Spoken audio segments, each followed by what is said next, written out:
सर्वांना नमस्कार। पहिल्यांदा आपल्याला सांगतोय की जे कोणी आरोप करणार होते त्यांच्याकडे किती अभ्यास आहे परमेश्वराला माहिती। सगळे बिनबुडाचे आरोप होते। अज्ञानीपणाचा एक कळस होता। आपलं कुठलं तरी आंदोलन किंवा कुणाचा तरी भ्रष्टाचार रोखण्यासाठी किंवा दाबण्यासाठी कोणाला तरी एका चांगल्या माणसाला किंवा चांगले काम करणाऱ्या व्यक्तीला बदनाम करण्याचा एक कुटील कटकारस्थान होतं। हे मी जाहीरपणे आपल्याला सर्वांना सांगतोय। मुळात जिजाऊ कन्स्ट्रक्शन आणि माझा 2018पासून कुठलाही संबंध नाही आहे। 2022ला पण 23ला इथे वारेट इथे अपघातामध्ये याच अपप्रवृत्तींनी ते एका तरुण रात्री 12:30-1 वाजता जात असताना खड्ड्यामध्ये पडून अपघाती निधन झालं, दुर्दैवी निधन झालं।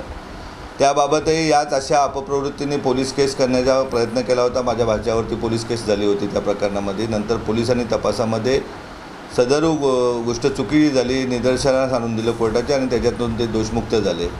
याच अपप्रवृत्तीने डॉक्टर श्रीकांत शिंदेसाहेब विधानसभेच्या प्रचाराला इथे अंबाडीला आले होते। त्यावेळेस अशाच प्रकारच्या खोट्या भाषणं जोडली होती का मुख्यमंत्री साहेब पाठीशी घालतायत ना, अशा प्रकारच्या कुटकारस्थाना आणि इतक्या लहान माणसांना की ज्यांचा समाजाला कुठलाही उपयोगच नाही, ज्यांच्याकडे कुठलाही कामधंदा व्यवसाय नसताना अय्याशी जीवन जगतात। या अशा अपप्रवृत्तींना वेळीत तिथे येऊन त्यांच्या आंदोलनाच्या वेळेस किंवा प्रेस कॉन्फरन्स प्रेसला देऊन त्यांना मोठं करण्यापेक्षा मी ठरवलं होतं की ज्या दिवशी आंदोलन संपल्यानंतर दुसऱ्या दिवशी येऊन आपल्यासोबत हितगुज करेन, चर्चा करेन। मी आपल्याला अगदी जाहीरपणे सांगतोय, मी माहिती घेतली पूर्ण का जिजाऊ कन्स्ट्रक्शननी जे काम केलं होतं 2019-20ला 1 कोटी रुपयाचं आंबाडी ती भिवंडी खड्डे भरण्याचं काम होतं आणि ते खड्डे नियमित भरत होते। त्या अगोदर त्याच वेळेस 21-22ला सॉईल स्टॅबिलायझर जे कुडूस भागामध्ये आणि खुपरीमध्ये जे सॉईल स्टॅबिलायझर म्हणून PWDने इस्टिमेट बनवलं होतं का जे काम करत असताना एक मशीन असते, त्या मशीननी पहिला मातीचा थर व्यवस्थित कॉन्क्रीट केला जातो, त्याच्यावरती डांबरीकरण केलं जातं। तेही 100% काम केलं होतं। ते 2 वर्ष काम व्यवस्थित राहिल्यानंतर खालचे थर खराब असल्यामुळं काही भागामध्ये तिथेही खड्डे पडले। आणि त्याचबरोबर वाड्यापासनं तर भिवंडीमध्ये काही जे कॉन्क्रीटचे पीस घेतले होते आणि ते कॉन्क्रीटचं काम आजही अस्तित्वात आहे, व्यवस्थित आहे। कुठली तरी एक व्हिडिओ दाखवली होती पेपरला, मी बघितलं होतं का जिजाऊ कन्स्ट्रक्शनचा पर्दाफाश केला। तर एखादा कॉन्क्रीटचा पॅच खराब होऊ शकतो, तो खराब झाल्यानंतर तो पुन्हा PWDच्या सांगण्यावरून दुरुस्त केला असेल। महत्त्वाचा मुद्दा काय का गेल्या 24 ऑगस्टला 25/10ला ईगल इन्फ्राकडे 10/2024ला ईगल इन्फ्राकडे हा रस्ता पूर्ण देण्यात आलेला आहे। या रस्त्याची देखभाल दुरुस्तीचं काम करण्याचं काम एका अमराठी ठेकेदाराकडे आहे। आज आपण बघतोय का आपल्या दोन्ही जिल्ह्यामध्ये अमराठी ठेकेदारांचा सुळसुळाट उठलेला आहे।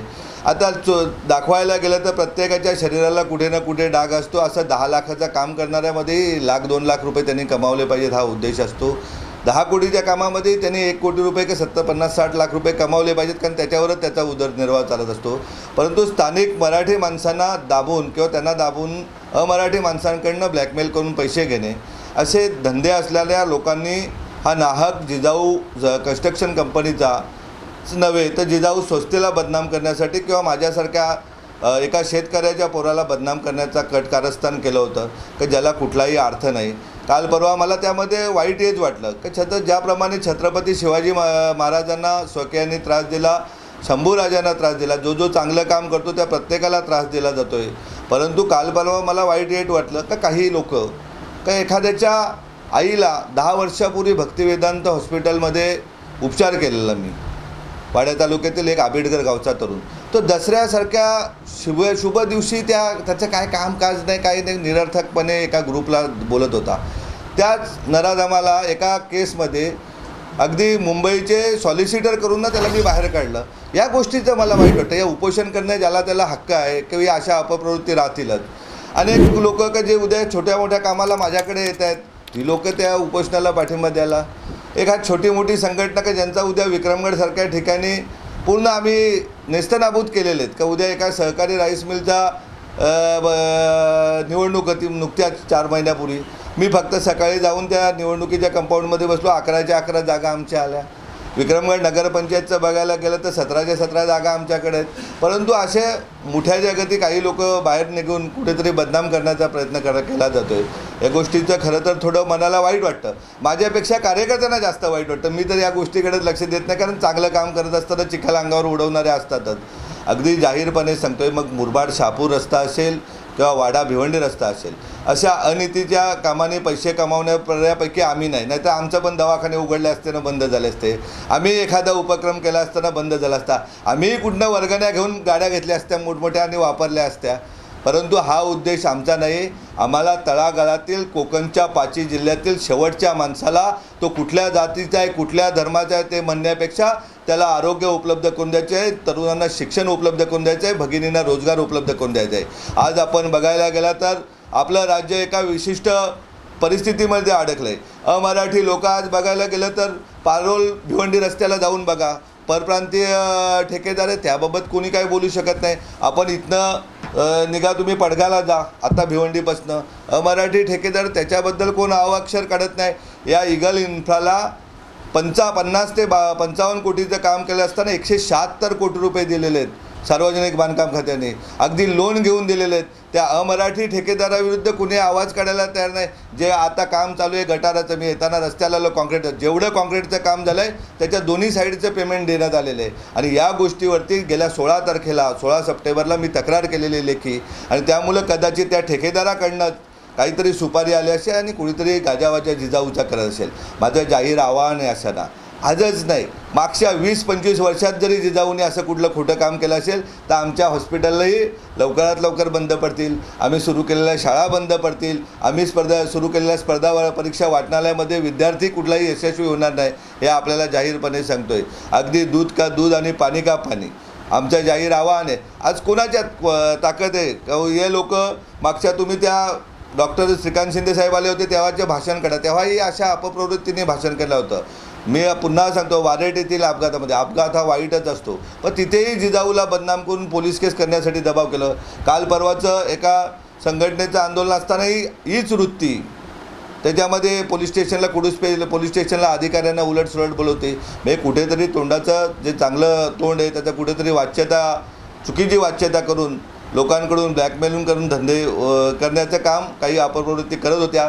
त्यांच्याबरोबर काही आमचे ज्यांनी उद्या बंद पडलेल्या कंपन्यातून स्टील चोरी केलेले, ज्यांचा अक्षरशः 2 नंबरचे धंदे असणारी लोक ती त्याच्यामध्ये सहभागी होते, ते ज्यांना सहभाग घ्यायचा त्यांनी करू दे। माझ्या जिजाऊवरती किंवा आपल्या जिजाऊवरती, समाजाच्या जिजाऊ शैक्षणिक सामाजिक संस्थांवरती शेवटच्या माणसाचा अधिकार आहे। मी शिवसेना या पक्षाचा एक पदाधिकारी म्हणून सांगतोय, उपनेता या शिवसेनेच्या एकनाथजी शिंदेसाहेब यांच्या शिवसेनेच्या पदाधिकारी म्हणून सांगतोय का समाजाला चुकीचं कुठलंही काम माझ्याकडून कधी घडलं नाही आणि घडणार नाही। जे काम चांगलं करत होतो त्या कामामध्ये शासन दरबारी शासनाची मदत आणखीन मिळून चांगलं काम होण्यासाठी मी शिवसेनेमध्ये प्रवेश केलेला आहे, आणि चांगल्या प्रकारे काम आपण समाजाला एक दिशा देण्याचं काम करू, हे आपल्याला सर्वांना जाहीर आवाहन करतो। काही सोशल मीडियाला आमच्या वाड्याचे एक सर होते, सावंत सर म्हणून, त्यांचा एक नातेवाईक पोस्ट टाकतो, जिजाऊ कन्स्ट्रक्शनला ब्लॅकलिस्ट केलं। आणि तो काळा का गोरा त्या माणसाला मी ओळखत नाही, आमचे कार्यकर्ते सतत त्याला हे करू, अरे ज्याला ओळखत नाही त्याला कशाला त्याची ओळख निर्माण करायची? ज्यांचं कार्य काय आहे, आजही आईवडिलांच्या नावाने जगणाऱ्या लोकांना आम्ही मोठं करणार आता नाही। जो व्यक्ती स्वतःच्या आईवडिलांची काळजी घेऊ शकतो, जो व्यक्ती समाजाची काळजी घेऊ शकतो, त्यांच्या आम्ही पाय धुवून प्यायला तयार आहोत। त्याचप्रमाणे तुमचा आरोप होता कोट्यवधी रुपयांचा भ्रष्टाचार जिजाऊ संघटनेने केलेला आहे, आणि त्याच माध्यमातून कन्स्ट्रक्शनच्या माध्यमातून तुम्ही समाजसेवा करता, असंही आरोप होता। आम्ही तेच सांगितलं ना, मग आमचे पण जसे इथे नाक्यावरती अनेक दवाखाने उघडतात परत बंद पडतात, जे असे हप्ते घेऊन का चोऱ्या होतात ना, त्यांचे असं होत आहे। आमचा एकदम वेळ आली तर आम्ही कर्ज घेऊन पण आम्ही सामाजिक काम करतो आहे। आमचा उद्देश नेक आहे का जे कोण बोलत आहेत ना, त्यांच्या समाजाच्या एका आईवडील नसलेल्या विद्यार्थ्याला जिजाऊने IPS केलेलं आहे। म्हणजे कोणी बोलतात अगदी शेतकऱ्याच्या शेतमजुराच्या मुलामुलींना नोकऱ्या देण्याचं काम करते। भ्रष्टाचाराच्या विरोधात मी स्वतः आहे, जिजाऊ आहे, परंतु व्यवसाय बंद करून आम्ही काय हप्ते घेऊन काय कंपन्यांना विकून आम्ही स्वस्त नाही चालवणार। व्यवसाय हा व्यवसाय, एका बाजूला भाचे असतील, पोरं असतील ते करतील, आणि बिझनेसमधूनच आलेल्या पैशातून जो नफा आहे त्या नफ्यामधून सामाजिक काम चालतं आहे, भ्रष्टाचार करून नाही चालत। तुम्ही महायुतीमध्ये आहात, आणि महायुतीच्याच एका नेत्यांनी, बड्या नेत्यांनी सांगितलं की जर कधी त्यांना ब्लॅकलिस्ट करण्याची प्रक्रिया जर सुरू आहे तर अशांना पुन्हा ठेका देणार, करोडो रुपयांचा, त्याच्यामध्ये अधिकाऱ्यांची चौकशी झाली पाहिजे. ते त्यांनी सांगण्याची गरज आहे. 12 जूनला आम्ही जेव्हा शिवसेनेत प्रवेश केला तेव्हाच आम्ही जाहीर केलं का छोटे मोठे आमचे शिवसैनिक पण व्यवसायात आले पाहिजेत. त्यामुळे 5-25-5-50 कोटीपर्यंत कुठलंही छोटं काम जिजाऊ कन्स्ट्रक्शन घेणार नाही. हे त्या दिवशी 12 जूनच्या माझ्या भाषणामध्येच मी जाहीर केलेलं का आम्हाला आमचे शिवसैनिक हे आर्थिकदृष्ट्या सबळ करायचे आहेत. दुसरी गोष्ट, ते कोण आम्हाला ब्लॅकलिस्ट करणार, ते काय करणार. मागची मला वाटतं ठाण्याची DPDCची काही माहिती घ्या तुम्ही, त्यामुळे तुम्हाला समजेल का असं कोणावर एक बोट करत असताना त्यांची परिस्थिती काय असते. आम्ही काय बिन भांडवली काम करणारी लोकं नाहीत का, आज इकडे तक्रार करा का इकडे टक्केवारी खाणारे त्याच्यातली लोकं नाही आहेत. आणि महायुती आदरणीय देवेंद्र फडणवीस साहेब, अजितदादा आणि आमचे नेते एकनाथजी शिंदेसाहेब यांच्यामार्फत महायुती व्यवस्थित काम करत आहे. महायुतीनेच उद्याला हे काम लवकर होण्यासाठी 135 कोटी रुपये दिले, परंतु एका अमराठी ठेकेदाराने त्याचा दुरुपयोग केला का ते काम झाल्यानंतर पैसे घ्यायचे असतात, परंतु त्याने ॲडव्हान्स उचलून मोकळा झालेला आहे. त्याकडे आपण लक्ष वेधलं तर बरं होईल. शेवटचा प्रश्न, या आंदोलनाच्या माध्यमातून एक आरोप लावण्यात आला होता, आता जो मगाशी आंदोलन झाला त्याच्यामध्ये आरोप लावण्यात आला होता की जेव्हा कन्स्ट्रक्शनने जे कामं घेतलेली होती त्याची कालमर्यादा जी आहे ती खाते बुजवण्याची 2019 पर्यंत आहे, परंतु ते न घेता पुन्हा ठेका देण्यात आला. तसं काही नाही. जेव्हा एखादं दुसरं काम केलं जातं आहे वर्क ऑर्डरतील, मी तेच म्हणतो ना तुम्हाला, 25/10/2025ला इगल इन्फ्राला पूर्ण रस्ता सुपूर्द केल्यानंतर आमचा कुठलंही स्वरूप येत नाही. Speed news Bharat.